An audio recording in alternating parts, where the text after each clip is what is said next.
Hey everyone, how's it going? Welcome back to Let's Play Hollow Knight. We're back in the resting grounds. We acquired the Dream Nail last time, which lets us cut through the veil between the waking world and dreams. Dreams in this fiction being a physical plane of reality. Now we're back in the resting grounds because we have a couple of things to clean up back here, like just doing this little cavern that we totally skipped last time to get the Dream Shield charm.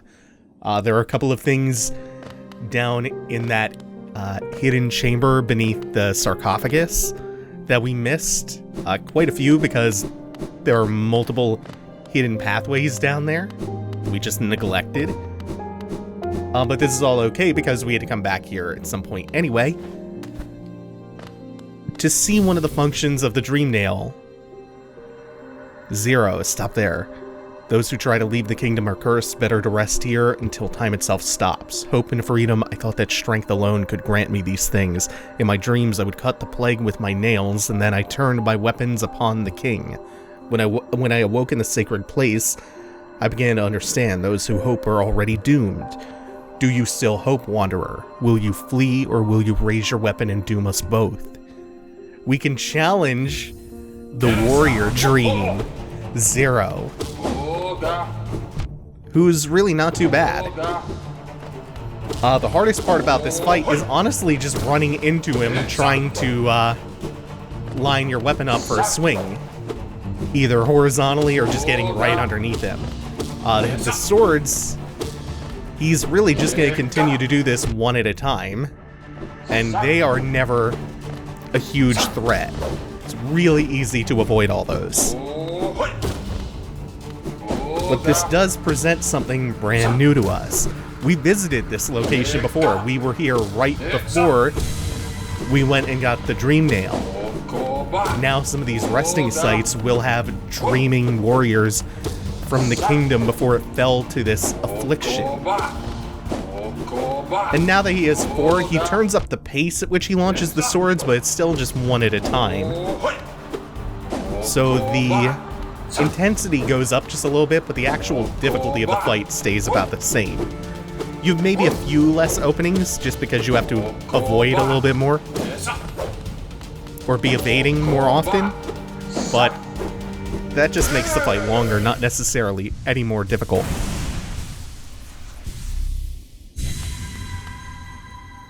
I can see now. Those who turn against the king are doomed as soon as they raise their weapon. So he turned on the king. Do not call me a traitor, simply call me a fool. I know you will not flee. Wherever you go, I will be watching. Remember what his grave said when we inspected it before. Also, we got 100 essence from beating him. That's going to be the main source of our essence.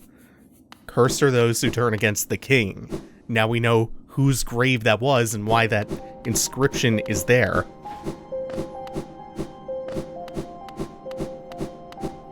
It's an epitaph specifically for this traitor. But there's a question that isn't being answered. It's the harder question here. Why did he turn upon the king, and what exactly was his betrayal? We will actually learn more about that, but first we have to return to the seer with the essence we collected. Things come naturally to you, don't they? No wonder the dreamers try to bury you in that old dream. Perhaps you frightened them, or perhaps being prisoners themselves, they desired your company. In any case, you still have a long way to go. Take this old trinket as encouragement, and return when you have 200 essence. So we just get a Hallownest seal for 1, but we're going to keep coming back to the dreamer with increasing amounts of this dream essence. And we'll get more and more interesting things than just something we can turn in for a bit of money. For now, let's go back down here. Remember we saw these crawling, horrific spiders last time? That was over to the left. There's still some over here. Actually, they're not spiders, they're just crawling on their stomachs. And they really aren't as dangerous to deal with as they look. Nope, this is gonna hit though. Fuck. In fact, I think we can hit this one from across the gap in complete safety. There are a whole lot of hidden passageways like this over here to the right.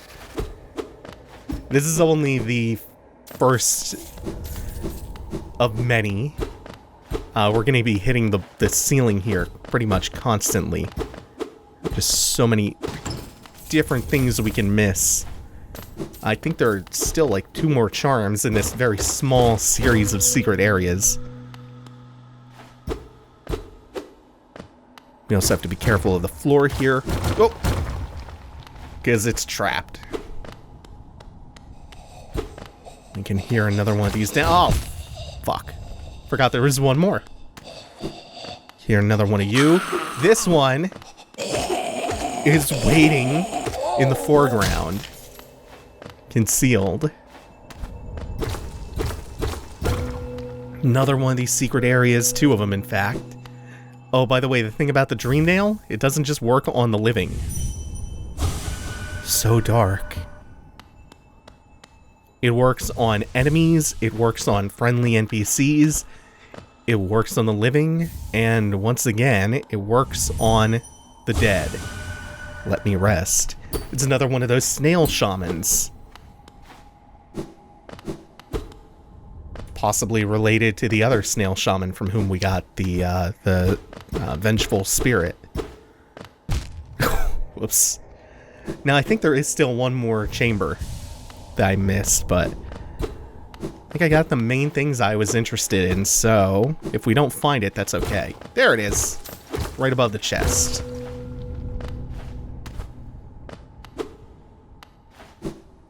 Oh no, this is an interesting passage. I am glad we actually found this one. I forgot this was here.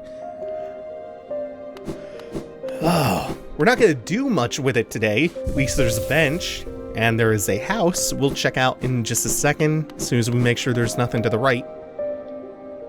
Look at this. Maybe a moth? Nemino, nails and claws. Why must it be so? Well, we're not going to talk to them just yet, because they start a really annoying side quest. We'll be back for that eventually. But not right now. Not right now. No thank you. And next up, we're going to go back to Dartmouth. And we are just going to put our new dream nail to the test and hit everybody in there. Because, remember, it lets us see the inner thoughts of everything. Everything that's alive or was once alive. That reminds me, there was initially going to be a system by which you could dream nail and dive into the dreams of every single NPC. Every single one of them. They would have a full dream level inside of their head when you dream nailed them. They wound up cutting it because I think they cited it as being like distracting. It distracted people from exploring the world.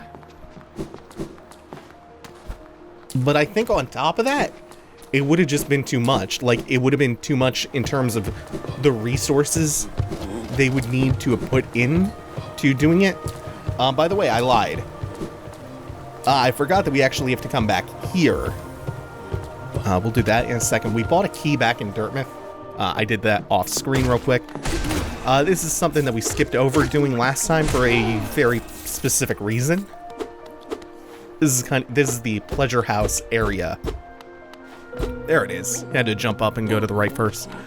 This is the pleasure house area of the upper class of the City of Tears. And this is a golden noble.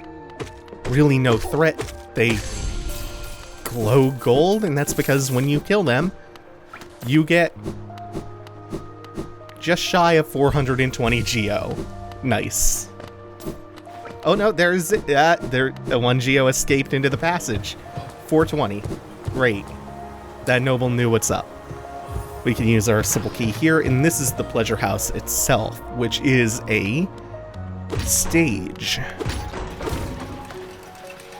It's for high society. It's a theater.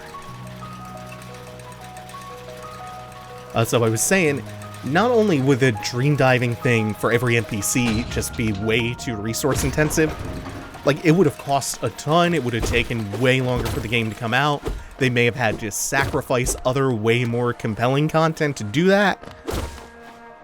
Well, another body we can dream nail. Marissa. Who is that?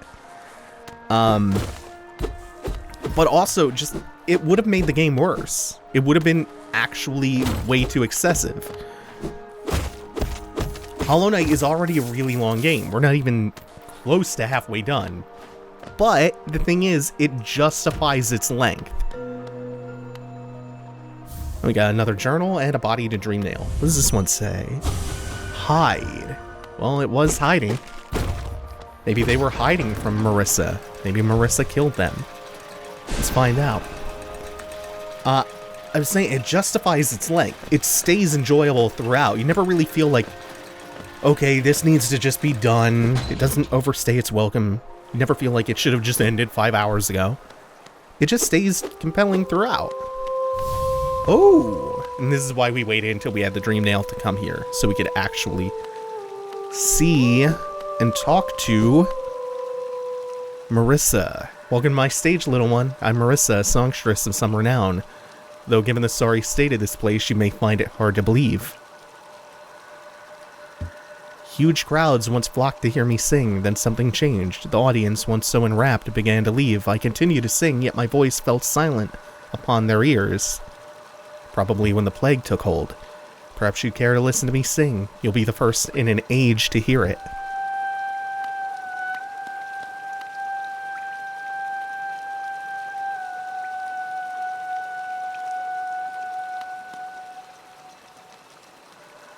Even if only you, it's a wonderful thing to have an audience again. Let's try dream nailing her. Oh! That time we just got about 100 essence. Okay. Well, there's still a little bit more to do here. So, Hollow Knight doesn't just have content for the sake of more content. It's not big just because. The content here is actually meaningful. It fits together in a meaningful way. And this is where I feel like a lot of open world games go wrong with the bloat. Open world games tend to be full of, you know, content, but it's all like repetitious filler. It's empty carbs. It's not meaningful most of the time. And the ratio of like meaningful stuff to do to the overall amount of content in the game, in like your average Assassin's Creed or your Far Cry or whatever, is really stilted, because not a lot of it is meaningful. It's just filler content, really. Whereas like the meaningful content to overall content in something like the balance of that in Yakuza 0 or Hollow Knight here is really well proportioned in favor of like there being meaningful, enjoyable things to do. So the length never really, and plus the pacing's really good, so the length really never wears on you. It never feels exhausting or like it just is running out of ideas, but it's still going just because, hey, we have to, you know, we have to have so much to say on the back of the box or on the Steam description that, oh, 40, 50, 60 hours worth of content. It's not one of those. Also, we get this nice shortcut back here from the Pleasure House. Oh, there we go. And now from the resting grounds, we are going to head back to Dirtmouth. I don't know, I'm having occasional trouble with the wall jumps here. First, we're going to check in with the seer and just make sure that this is not enough essence. I don't know if it stacks, like we gave 100 before and we have 100 now. Nope, we just have to get back up to 200.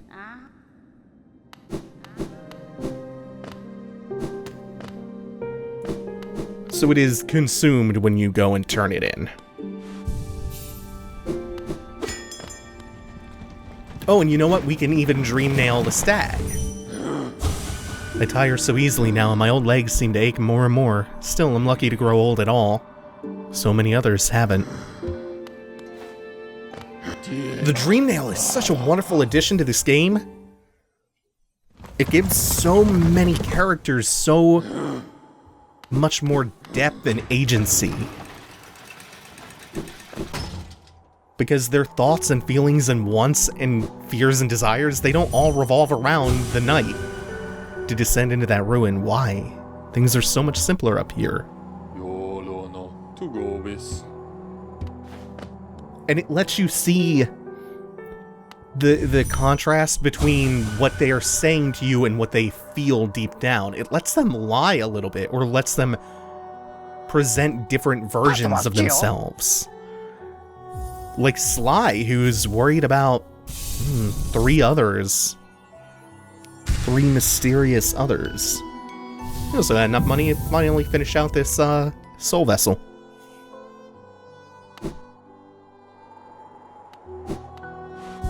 It lets characters be unreliable, it lets them posture, lets them express a wider range of emotions both internally and externally.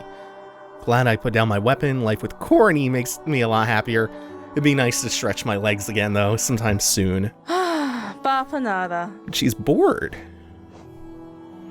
You can get that from her gestures, but it almost makes it seem like the implication is that she's unhappy with Cornifer, but she actually does really love him. She's happy to have this peaceful, calm life, although she's not entirely content with it all the time. Adds a little bit of nuance, a little bit of complexity. Also, there's a new plushie here, or a mask hanging. White Wanderer, don't be shy. Cold outside. Bed is soft. She fucking... now we can head down into the well, back to the Forgotten Crossroads, where we have not been in a little while. Because we're going to go towards our next area to get our next power-up. And the main reason we're doing this area next, that connects from the Forgotten Crossroads, is to get a power-up that will get us the power-up that I'm really excited for. So, need one thing to get another thing. We're going to get one movement option that'll give us the movement option that I'm really excited about. Wish I could dream nail the Capper Pipper Dad. Maybe one day. Oops. So the area that we're going to now, I think we may have seen the slightest glimpse of it. It is a mine area called the Crystal Peaks. In fact, it's what the Elderbug has been alluding to, talking about the mountain and all the machinery. So it looks like I'm going to go to the right and drop down just a bit, and then continue to the right. I think that's the way forward. So we're going to go from the Crystal Peaks, and then we are going to go get something very good. In fact, we're going to be going back to the Ancient Basin after that. Remember where we got the toll bench to pop up? To the left, there were a bunch of spikes, and it was just this endless chasm of spikes. Well, with the power that we get here, we're going to be able to cross that and actually do a lot more in that level. Who's this? Orange-eyed NPC we can talk to. Bury my body, cover my shell, what meaning in darkness, sit here and remain. I'll wait here forever, till light blooms again. Mila, she's kind of singing a song. Bury body, cover shell, darkness, no meaning. Dangerous, still remain. Light, again. It's almost like two different voices, huh? What about when we dream nail her? How much longer? How much longer? How much longer? How much longer? Kill it, dangerous. Kill it, kill the empty one. How much longer must I dig?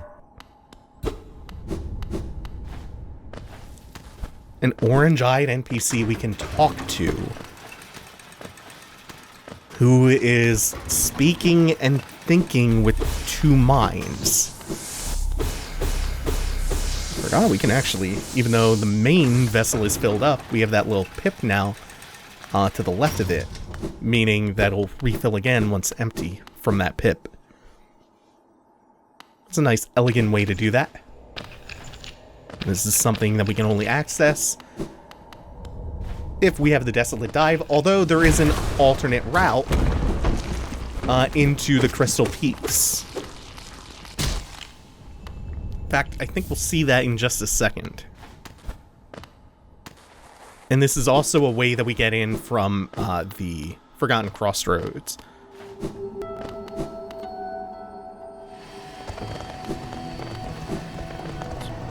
First, let's take a look at this dude. I'm gonna try to dream nail him without getting hit. I'm gonna get hit, but that's the main driving thing on its mind, is just that it is scared. Also, we see pink crystals and conveyors. Get into that in a bit. First, we're gonna go to the left, because this is gonna be the alternate entryway into the Crystal Peaks. Toll machine costs 50 geo. It's really nothing. We got into the Crystal Peak the other way, but it's always good to have a shortcut. In fact, I think this way there is a bench. Yeah, great.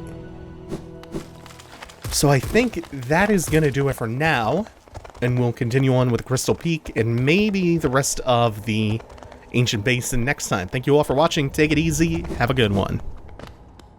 I actually came back to the Stagway bench in the Forgotten Crossroads right near the Crystal Peak just to rest before I closed the game, and found Tizo here. So, actually, we're not done with the episode yet. Pale thing. You use these old lines? Pathetic. A real warrior carries himself to combat. He has no need for such conveniences. Leave me be. It's the arena I seek. I've already wasted far too long in these cursed roads. And dream nailing him gets us?